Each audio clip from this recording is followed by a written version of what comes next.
Está começando agora o devocional. Nova jornada.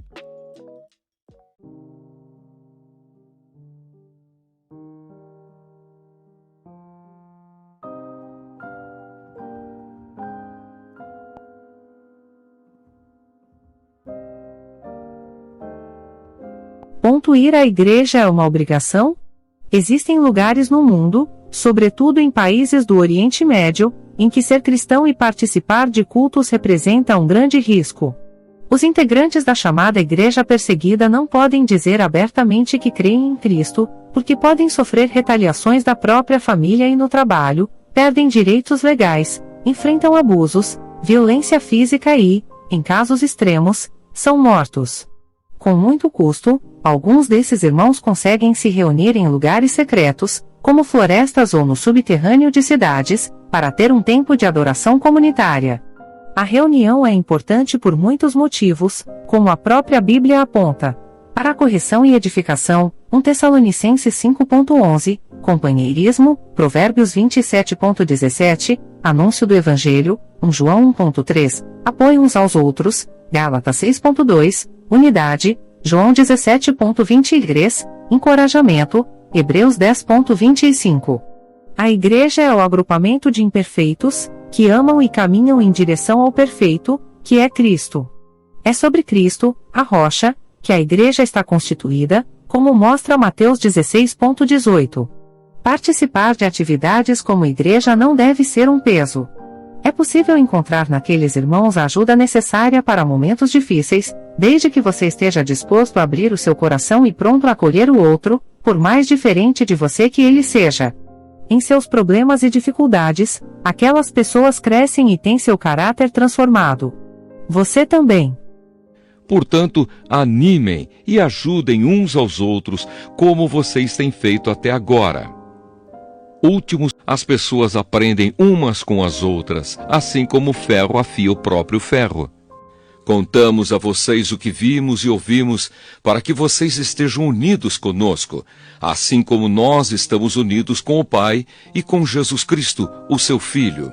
Ajudem uns aos outros, e assim vocês estarão obedecendo à lei de Cristo.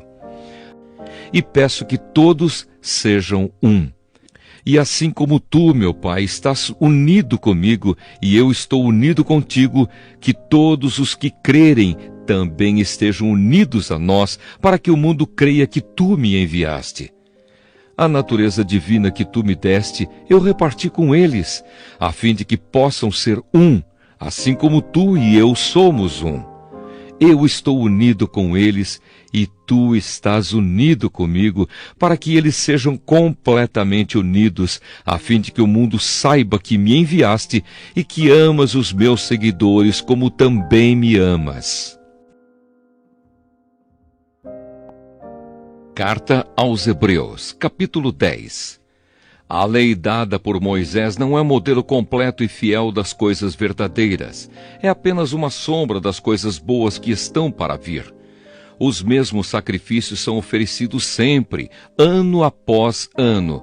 Portanto, como pode a lei, por meio desses sacrifícios, aperfeiçoar as pessoas que chegam perto de Deus?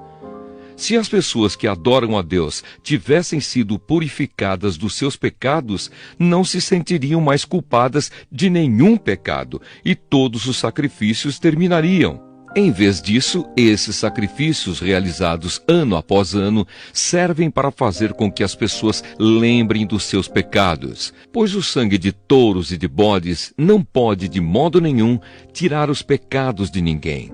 Por isso Cristo, ao entrar no mundo, disse: Tu, ó Deus, não queres animais oferecidos em sacrifícios, nem ofertas de cereais, mas preparaste um corpo para mim. Não te agradam as ofertas de animais queimados inteiros no altar, nem os sacrifícios oferecidos para tirar pecados. Então eu disse: Estou aqui, ó Deus, venho fazer a tua vontade, assim como está escrito a meu respeito no livro da lei. Primeiro ele disse: Tu não queres sacrifícios ou ofertas de animais, e não te agradam as ofertas dos animais queimados inteiros no altar, nem os sacrifícios oferecidos para tirar pecados. Ele disse isso, embora todos os sacrifícios sejam oferecidos de acordo com a lei. Depois ele disse: estou aqui, ó Deus, para fazer a tua vontade. Assim Deus acabou com todos os antigos sacrifícios e pôs no lugar deles o sacrifício de Cristo. E porque Jesus Cristo fez o que Deus quis, nós somos purificados do pecado pela oferta que ele fez, uma vez por todas, do seu próprio corpo. Todo sacerdote judeu cumpre todos os dias os seus deveres religiosos e oferece muitas vezes os mesmos sacrifícios, mas estes nunca poderão tirar pecados. Porém, Jesus Cristo ofereceu só um sacrifício para tirar pecados, uma oferta que vale para sempre, e depois sentou-se do lado direito de Deus. Ali Jesus está esperando até que Deus ponha os seus inimigos como estrado debaixo dos pés dele. Assim, com um sacrifício só, ele aperfeiçoou para sempre os que são purificados do pecado. E o Espírito Santo também nos dá o seu testemunho sobre isso. Primeiro ele diz: quando esse tempo chegar, diz o Senhor, eu farei com o povo de Israel esta aliança. Porei as minhas leis no coração deles e na mente deles as escreverei. Depois ele diz: não lembrarei mais dos seus pecados, nem das suas maldades. Assim, quando os pecados são perdoados, já não há mais necessidade de oferta para tirá-los. Cheguemos perto de Deus. Por isso, irmãos, por causa da morte de Jesus na cruz, nós temos completa liberdade de entrar no lugar santíssimo. Por meio da cortina, isto é, por meio do seu próprio corpo, ele nos abriu um caminho novo e vivo. Nós temos um grande sacerdote para dirigir a casa de Deus. Portanto, cheguemos perto de Deus com um coração sincero e uma fé firme, com a consciência limpa das nossas culpas e com o corpo lavado com água pura. Guardemos firmemente a esperança da fé que professamos, pois podemos confiar que Deus cumprirá as suas promessas. Pensemos uns nos outros a fim de ajudarmos todos a terem mais amor e a fazerem o bem. Não abandonemos, como alguns estão fazendo, o costume de assistir às nossas reuniões.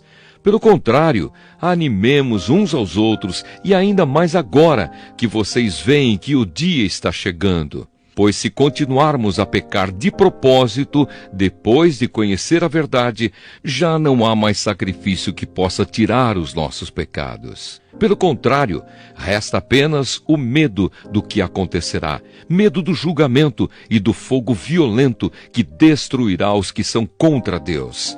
Quem desobedece à lei de Moisés é condenado sem dó à morte, se for julgado culpado depois de ouvido o testemunho de 2 pessoas pelo menos. Então, o que será que vai acontecer com os que desprezam o Filho de Deus e consideram como coisa sem valor o sangue da aliança de Deus que os purificou? E o que acontecerá com quem insulta o Espírito do Deus que o ama? Imaginem como será pior ainda o castigo que essa pessoa vai merecer.